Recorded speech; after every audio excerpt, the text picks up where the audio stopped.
Hey everybody, and welcome to another episode of Tacoma Cyclist. I'm the Tacoma Cyclist, and pardon our terrible roads. Right over there's the boogeyman. Today we're coming at you with a more of a vlog style, and we have an assignment for you. I want you to put down in the comments a couple things. First of all, what kind of content do you like from us? Because we occasionally have product reviews, we have race breakdowns, and we have vlog style stuff. So I'm curious to know from you all, the viewers, what you prefer. I see what gets the most video views. Like some of our reviews have close to 100,000 views, and that's awesome, but I don't think those are our core viewers that are, I mean, some of them are, sure, but we don't have 60,000, 100,000 subscribers yet. So after you hit the like button, because you know that helps us a lot, put down in the comments what kind of content you want to see more of.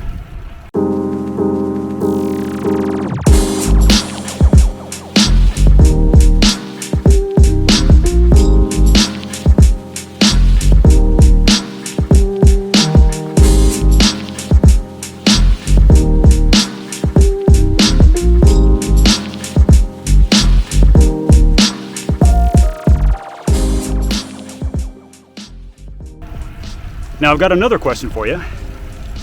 As some of you may know, I was in a pretty bad wreck not too long ago, and I broke my beloved Bianchi, but I also cracked my helmet. And I used to have the same helmet that the boogeyman's got there, the black S-Works Evade 2, but now I'm rocking the white S-Works Prevail. What color helmet do you like best, white or black, and why? I definitely have my opinions on whether I prefer a white helmet or a black helmet, and honestly I think I prefer the black helmet. To me the white kind of makes me look Freddish, I think. Maybe I'm wrong, but I think the boogeyman agrees. He prefers the black helmet. But right now getting helmets, especially nice ones, is kind of hard. So today's vlog is actually not about helmets, and it's not about bikes, and it's not about content. I mean, it's always about content, but today we're talking about something that kind of bums me and Will out, and that is that we had a stage race this weekend that was supposed to go on, but it got canceled. We're super bummed about that. Started off with a 6.5 mile time trial that had a nasty hill in it, and those tend to I don't know, suit us pretty well. You know, he's about 6 pounds and 6 feet tall, so that works. And then it was followed on the same day by an 85-mile road race, and then the next day was going to be the Buckknife Criterium, literally hosted at Buckknife headquarters in Idaho. And the preems were sweet freaking Buckknives. And you know, we've won our fair share of preems this season. I think that we would have gone for a couple of those Buckknives.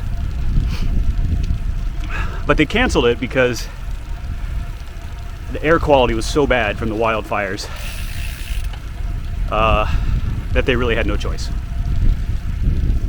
It was bad enough that the temperature was going to be 110 degrees. And since the race is in Spokane, there's no shade. It's basically the high desert. So, well, it is the high desert. So 110 degrees, no shade, and the air was so thick with smoke, you couldn't even breathe.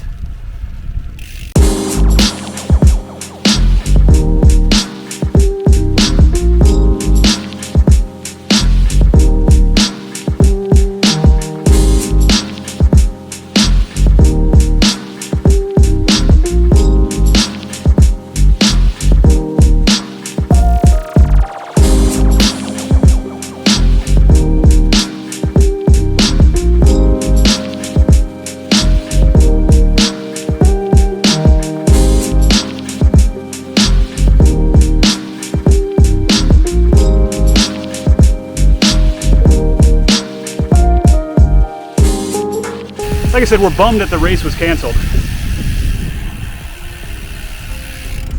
but it's the right thing to do. Now here's the tricky part. You know, a lot of us prepaid for that race, but the race organizer already had to pay for a lot of things: permits, insurance, hire people, including police officers. So who should bear the responsibility of that cost? And I don't think there's an easy answer. I mean, maybe some of you guys have your answer in the comments. I encourage you to leave that feedback.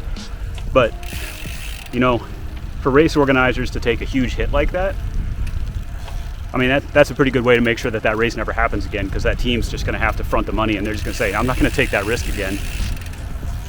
But it's not fair for the racers who registered for it, who expected to be able to go race, to have to pay for it either. You know, we heard about the cancellation the same day that I had a hotel reservation to be there. So we couldn't even get a refund on the hotel. Now, I'm not upset at all. I'm fortunate enough that I'm not worried about that. But not everybody is.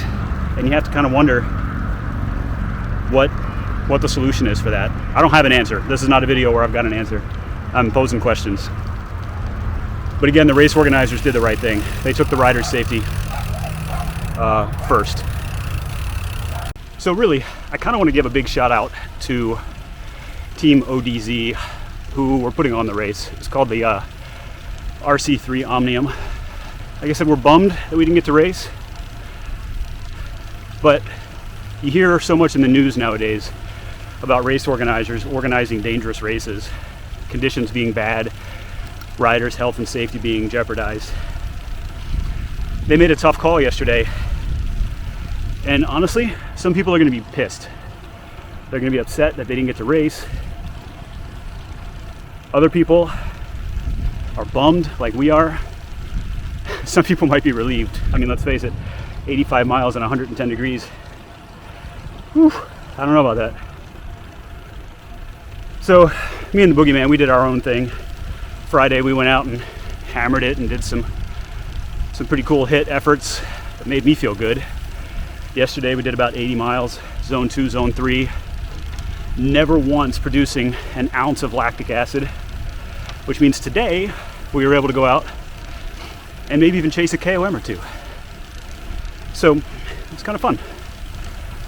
I'd much rather be racing, but I'd also much rather have my health and you know, not die. So thank you guys. Thank you race organizers for all that you do. If it were easy to organize races, more people would be doing it. But we appreciate all the work you put in. Until then, until the next video, which, you know, tell me what kind of content you want down there in the comments.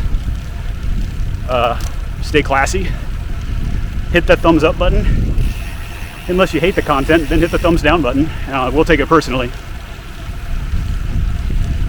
And we'll catch you in the next video. Thanks.